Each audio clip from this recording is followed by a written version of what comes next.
C'est l'heure de la première dose d'information. Merci à vous tous de nous suivre. Le président de la République, Alassane Ouattara, a échangé ce mardi avec le nouveau représentant spécial du secrétaire général des Nations Unies pour l'Afrique de l'Ouest et le Sahel, Leonardo Santos. Échange a porté sur la situation sociopolitique dans la sous-région, notamment la nécessité d'organiser des élections dans les pays où il y a une transition. Viviane Aïma. Nommé récemment par le secrétaire général des Nations Unies comme représentant du secrétaire général de l'ONU pour l'Afrique de l'Ouest et le Sahel, Leonardo Santos Simayo est venu échanger avec le président de la République Alassane Ouattara et requérir ses avis sur la situation sociopolitique dans la sous-région ouest-africaine.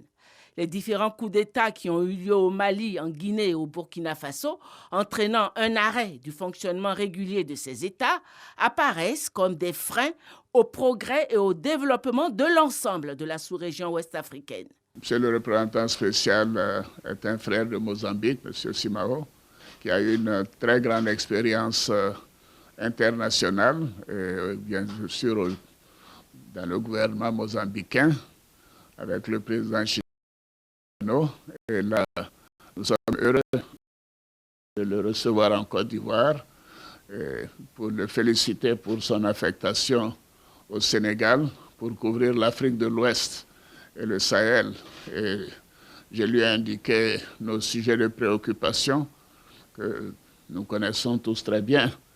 En Afrique de l'Ouest, les pays en transition pour lesquels nous souhaitons des élections dans les délais qui ont été proposés par les autorités en place pour que la Côte d'Ivoire, qui a soutenu ces pays pour la sortie de crise, puisse avoir des voisins qui sont donc avec des régimes démocratiques et des dirigeants élus. Ceci est important pour l'Afrique de l'Ouest.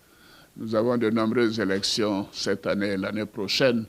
Et nous souhaitons que ces différents pays puissent également intégrer ce calendrier.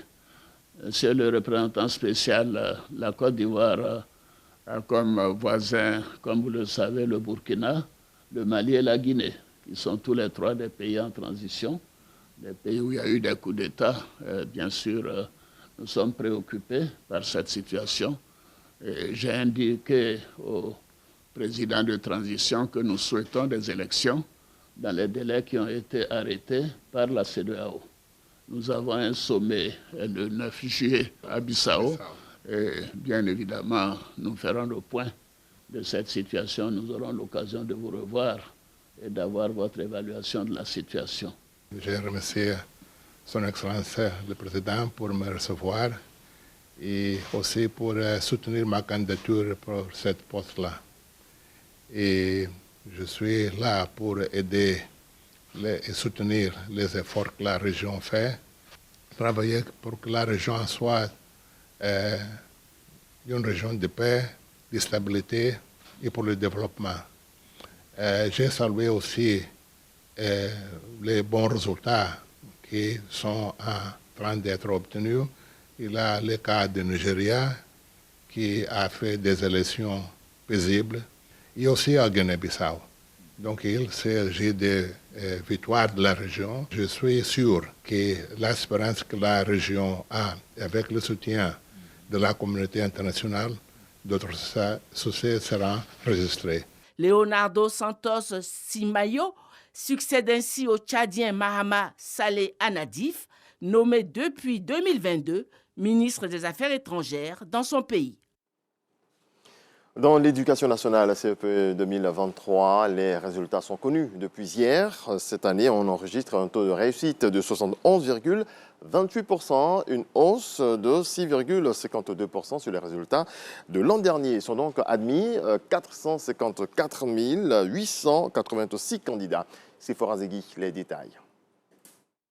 71,28% de taux national de réussite. Ce sont les résultats de l'examen 2023 du certificat d'études primaires élémentaires CEPE. Au terme des délibérations, 454 886 ont été déclarés admis.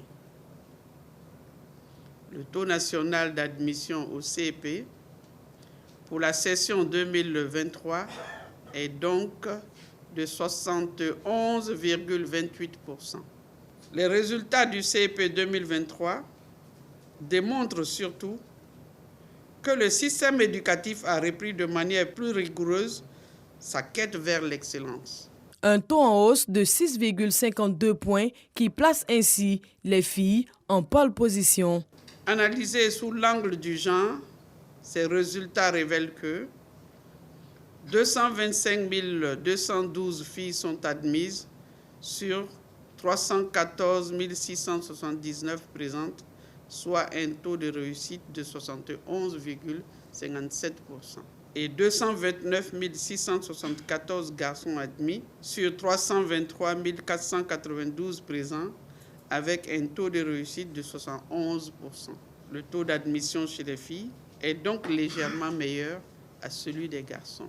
Selon la directrice de la DECO, le progrès réalisé cette année est dû au contexte de promotion hardie de l'excellence et de lutte contre la fraude. Ce taux de réussite constitue donc un indicateur rassurant. En bref et en image, la fête de Tabaski sera célébrée en Côte d'Ivoire le mercredi 28 juin 2023, ont annoncé hier. Le Conseil supérieur des imams, des mosquées et des affaires islamiques de Côte d'Ivoire, COSIM, et le CODIS, au siège du COSIM à Bingerville. Fêté 2 mois et 10 jours après la fête de Ramadan, la Tabaski, littéralement appelée fête du mouton, est célébrée chaque année par tous les fidèles musulmans, appelée Aïd el-Kébir chez les Arabes. Cette fête religieuse rappelle la soumission d'Ibrahim à Dieu lorsque celui-ci lui demande de sacrifier son fils Ismaël. Dans le reste de l'actualité, la justice malienne est saisie d'une action engagée par l'État contre la MINUSMA, accusée d'espionnage après la publication d'un rapport accablant pour l'armée nationale. Cette plainte fait suite à la publication du rapport du Haut Commissariat aux réfugiés, aux droits de l'homme de l'ONU, fondé sur une enquête de la division des droits de l'homme de la MINUSMA. Il accuse l'armée malienne et des combattants étrangers d'avoir exécuté au moins 500 personnes à Moura lors d'une opération anti-djihadiste. Et puis des connements ont été captés sous l'eau par un sonar pendant les opérations de recherche dans l'Atlantique du sous-marin disparu avec 5 personnes à bord près de l'épave du Titanic. La France, de son côté, envoie un bateau et son robot de pointe pour essayer de retrouver le petit sous-marin.